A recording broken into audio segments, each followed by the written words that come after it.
Europe 1, 7h15, rarement un texte aura autant déchaîné les passions. Le traité transatlantique entre l'Europe et les États-Unis a provoqué une levée de boucliers en France. La peur d'un nivellement par le bas. Pourquoi la France a-t-elle peur de ce texte? C'est la question qui fâche de 7h15 sur Europe 1 avec vous, Jean-Philippe Ballas. Bonjour Hervé Guyader. Bonjour. Avocat au barreau de Paris, vous êtes président du Comité français pour le droit du commerce international. Vous venez de publier une tribune dans le journal Les Échos. Elle a immédiatement attiré notre attention. Pourquoi la France a-t-elle si peur du traité transatlantique? Je vous pose la question, pourquoi?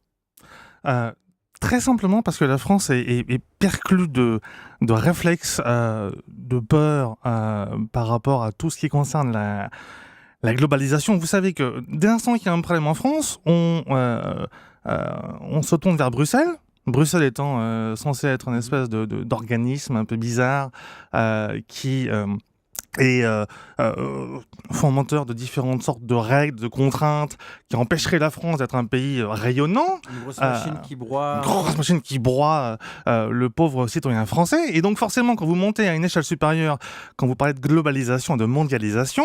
C'est toujours péjoratif. C'est extrêmement péjoratif en France, alors qu'ailleurs... Quand vous parlez de globalisation, de mondialisation, dans les pays émergents comme dans les pays industrialisés, c'est une chance. On parle de commerce, on parle de richesse. N'empêche que quand on parle de ce traité transatlantique, il y a une levée de bouclier immédiate. C'est pas sans raison non plus. C'est parce que quand on a une espèce de libre-échange, d'uniformisation comme ça à l'échelle de la planète, on pense forcément que c'est pas pour l'intérêt du consommateur. Sauf que précisément, c'est pas un libre-échange. Un traité vise à encadrer les choses. C'est un accord dans lequel vous pouvez négocier toutes les clauses. Vous pouvez négocier les clauses tarifaires, les clauses douanières. Vous pouvez, en clair, vous pouvez encadrer un commerce. Alors que précisément ceux qui contestent le traité transatlantique, ils voient un instrument de libéralisme. C'est totalement l'inverse. Si vous ne faites rien, les gens pourront commercer de façon extrêmement prédatrice. Si vous encadrez le commerce international, si vous posez des règles et que, par exemple, vous pouvez privilégier dans tel pays l'industrie chimique, l'industrie automobile en Allemagne, vous pourriez, par exemple, pour la France, demander aux Américains d'être un petit peu plus souples par rapport à nos produits agroalimentaires. Ça, c'est la vision, on va dire, sympa du traité. Quand on regarde, quand on se penche un peu sur le texte, on a malgré tout l'impression que c'est les entreprises qui vont prendre le pas sur les États, que c'est l'économie, que c'est l'argent qui va prendre le pas. Absolument pas. Déjà, il n'y a pas de texte, c'est un projet de négociation. Personne ne sait ce qu'il y a dedans. C'est une base, il faut bien qu'on avance sur quelque chose. Il y a une base, effectivement. Il y a quelques éléments qui ont fuité de la Commission européenne. Le commissaire européen en charge de la négociation, Karel de Gucht, a fait passer quelques informations. On a les 5 piliers sur lesquels, effectivement, on peut réfléchir, mais on ne sait absolument pas sur quoi on discute. Ce qui fait peur aux gens, c'est quoi? C'est de ne pas être au courant. Une négociation est par essence confidentielle. Alors vous dites d'ailleurs dans cette tribune que les experts français sont un petit peu à la ramasse sur ce dossier, c'est vrai? C'est une catastrophe. Quand vous prenez les Allemands, on est toujours en comparaison du système allemand.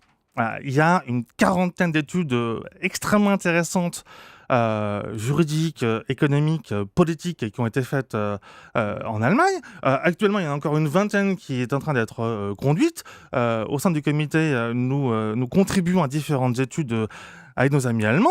Nous sommes également en relation avec nos amis américains, nos amis canadiens. On réfléchit. Les Allemands réfléchissent. Si vous voulez prendre une décision sans avoir les éléments du débat, juste par crainte, par peur, je trouve ça un petit peu bête. Des milliards d'euros, des centaines de milliards d'euros ou de dollars d'ailleurs. La question déjà est de savoir comment, dans quelle monnaie, sera libellés les échanges. Alors vous parlez des Allemands, c'est intéressant parce que ils étaient plutôt à fond sur ce traité, sauf qu'en ce moment, à Bruxelles, il y a un autre traité de libre-échange qui est en train de discuter entre le Canada et l'Europe. Alors c'est intéressant parce que manifestement, il y a beaucoup d'articles similaires. Tout à fait. On a une espèce de bande-annonce du traité transatlantique avec le Canada. Tout à fait. Oui, mais les Allemands, ils sont en train de faire machine arrière, manifestement. Ils sont en train de réfléchir à la question de savoir si oui ou non le cadre qui a été posé jusqu'à présent leur convient toujours. Le cadre d'une négociation évolue tout le temps.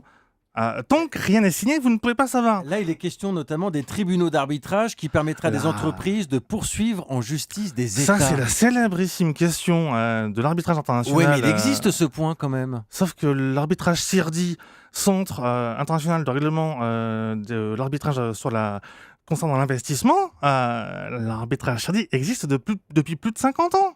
On imagine en gros une société américaine qui poursuit l'État français devant les tribunaux en disant vous me laissez pas faire ce que je veux. Sauf que ça, vous ne pourrez connaître l'état précis du droit applicable qu'une fois qu'on aura le traité fini dans les mains.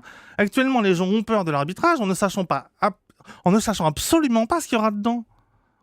Ce qui est extraordinaire en France, c'est que les gens ont peur de tout alors qu'on a un projet de traité. Moi, si j'étais extrêmement effrayé par ce traité-là, je préférerais négocier, je préférerais faire preuve de lobbying afin de défendre mes intérêts. C'est pas en se mettant la tête dans le sac qu'on arrivera à quelque chose. Laurent Fabius a déclaré il n'y a pas un mois que la seule chose qui le préoccupe, c'est de savoir, une fois que le traité sera signé, est-ce que oui ou non il sera applicable en France. Donc il considère que le traité sera signé. Dans ce cas-là, moi, on me met devant un fait accompli, ça me dérange. On me propose de participer à une négociation, je trouve ça beaucoup plus intéressant. Comme ça, moi, je peux dire, d'un point de vue français, ce qui m'intéresse, normes sanitaires, normes sociales, normes environnementales. Si vous ne participez à rien, le jour où le traité vous est applicable, vous ne pouvez que pleurer. Pourquoi la France a-t-elle si peur du traité transatlantique? Le titre de votre point de vue, publié dans le journal Les Échos. Merci Hervé Guyader, avocat, président du Comité français pour le droit au commerce international. Merci d'avoir répondu à nos questions ce matin sur Europe 1.